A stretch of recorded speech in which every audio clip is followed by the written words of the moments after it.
Bonjour tout le monde et bienvenue dans Manga Hasho, l'émission qui parle des nouveautés manga. Aujourd'hui, on parle de l'habitant de l'infini Bakumatsu.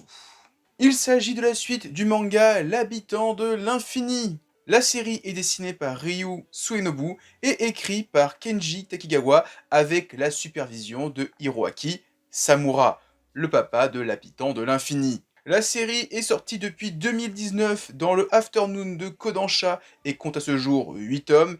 Et en France, comme pour l'habitant de l'infini, c'est Casterman dans sa collection Saka qui édite le manga. Résumé. En 1864, 90 ans après la fin de son combat contre l'école du Ito-Ryu, Manji, samouraï immortel, mène une vie retirée, loin du tumulte provoqué par l'ouverture du Japon à l'Occident, et par la guerre que se livrent les partisans de la restauration de l'empereur et les soutiens du shogunat en place depuis des siècles. Le passé de Manji le rattrape et le mène à Kyoto, où l'attendent la toute-puissance milice du Shinsengumi. Alors avant de commencer, pour ceux qui ne connaissent pas l'habitant de l'infini, déjà honte à vous, j'ai sorti une vidéo il y a 2-3 ans, allez la voir, c'est un manga qui est phénoménal.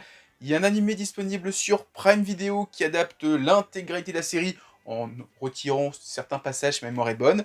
Et donc, Bakumatsu, enfin l'habitant de l'infini Bakumatsu, c'est la suite de la série, 90 ans plus tard. Et alors pour ceux qui n'ont jamais eu l'occasion de lire l'habitant de l'infini, vous avez de la chance, Casterman réédite l'habitant de l'infini dans une édition qui me plaît pas tellement. Je trouve que la précédente était bien mieux, mais c'est pas le sujet de la vidéo. Aujourd'hui, on parle de l'habitant de l'infini, Bakumatsu. Donc, c'est une suite qui n'est pas dessinée par Hiroaki Samura. Alors, j'y reviendrai plus tard dans la vidéo. Et pour le moment, je suis assez perplexe. Alors, bon côté du perplexe, hein, je suis vraiment pas dégoûté par le titre. C'est vrai que, ça répond à des choses que je voulais voir un jour dans l'habitant de l'infini, à savoir ça serait quoi de voir Manji dans un Japon un peu plus avancé? Dans l'habitant de l'infini, on était 90 ans plus tôt, donc à la fin du 18e siècle. Là, on est à la fin du 19e avec, comme je l'ai dit dans le résumé, l'ouverture du Japon sur l'Occident. Et pour ceux qui sont un petit peu familiers avec les mangas de samouraï, c'est l'époque de Shirolan, c'est l'époque de Sidou, et c'est alors l'époque un petit peu avant Kenshin le Vagabond. Et en fait, ces trois mangas ont un point commun, c'est que là, on est sur le Shinsengumi. Là, on croise le Shinsengumi. Et ici, on a Hajime Seto, un ancien du Shinsengumi. Donc c'est une équipe qui a une aura, qui a été adaptée dans plein de mangas. Ils sont aussi dans Gintama et dans plein d'autres séries. Et donc, voir ces personnages un peu légendaires qui vont rencontrer Manji et qui, bon, au vu du tome 1, vont être en opposition avec lui, qui vont être un petit peu le Ito-Ryu de cette série, ça annonce pas mal de combats parce qu'il y a plein de personnages célèbres du Shinsengumi qui sont, je l'ai dit, sont célèbres. Hein. Moi, j'ai hâte de voir des combats contre Isami Kondo, ou encore Soji Oketa, ou Hajime Saito, qui sont les personnages un peu les plus connus du Shinsengumi, qu'on a dans tous les mangas que j'ai cités juste avant. Maintenant, j'espère que, à l'instar de l'Ito Ryu, les membres du Shinsengumi auront un style d'armes blanches un petit peu orthodoxe. Pour ceux qui ne savent pas, dans le manga L'habitant de l'infini, on va avoir plusieurs combats entre Manji face à d'autres adversaires qui utilisent des armes qui sont pas du tout orthodoxes. Et alors, là, pour le coup, c'est quelque chose que je m'attendais pas à voir, mais ça m'a fait vraiment plaisir que le manga commence avec Manji qui est aux États-Unis et qui se bat avec les armes des membres de Ito-Ryu. On voit utiliser l'arme du big boss de l'Ito-Ryu, on voit utiliser la lance à double pointe de la fille, là, qui était une des plus fortes de l'Ito-Ryu.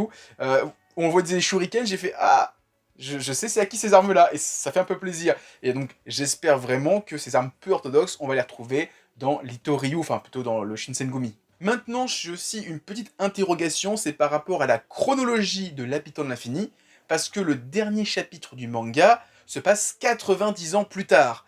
Mais est-ce qu'il se passe 90 ans plus tard après Bakumatsu ou avant Bakumatsu? Alors là, j'ai des petites interrogations, il faudra peut-être que je relise le dernier chapitre pour être sûr, mais pour moi, il mentionne un petit peu le Shinsengumi sans vraiment le mentionner. Il parle des États-Unis, donc je sais pas trop. Est-ce qu'on va avoir vraiment un raccord avec le dernier chapitre de l'habitant de l'infini? Je ne sais pas. Maintenant, on va parler du dessin. Et en commençant le manga, je vais être très honnête, j'avais pas mal d'appréhension.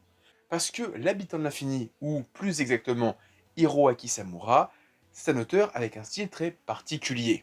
dans le sens où il a une manière de composer les combats en mettant, comme j'ai dit dans ma vidéo sur l'habitant de l'infini, sa caméra dans un angle bien précis qui fait que le combat a une dimension complètement différente. Et ça, c'est un truc qui est vraiment propre à Hiroaki Samura.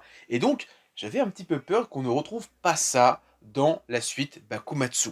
Et je vais être très honnête, eh ben, ils s'en sortent plutôt bien. Alors, maintenant, j'attends de voir aussi la suite, parce que l'une des grandes forces de l'habitant de l'infini, c'était les combats à l'épée avec des armes peu orthodoxes. Donc j'espère que par la suite, on va voir des personnages plus ou moins célèbres se battre avec des armes qui ne sont pas de simples katanas. En conclusion, l'habitant de l'infini Bakumatsu, c'est très bien. En vrai, j'ai dit que j'étais perplexe, mais non, c'est très bien. Je suis très content de pouvoir lire la suite de l'habitant de l'infini, même si c'est pas écrit et dessiné par Hiroaki Samura. Ça me fait plaisir de retrouver Manji et uniquement Manji, parce que de toute façon, tous les autres personnages de l'habitant de l'infini sont morts. Ça se passe 90 ans plus tard, il n'y a que lui qui est immortel, et la vieille qui a les pouvoirs. Donc forcément, on part sur vraiment un nouveau départ, avec uniquement Manji, peut-être un autre personnage, si on est raccord avec la fin de la série.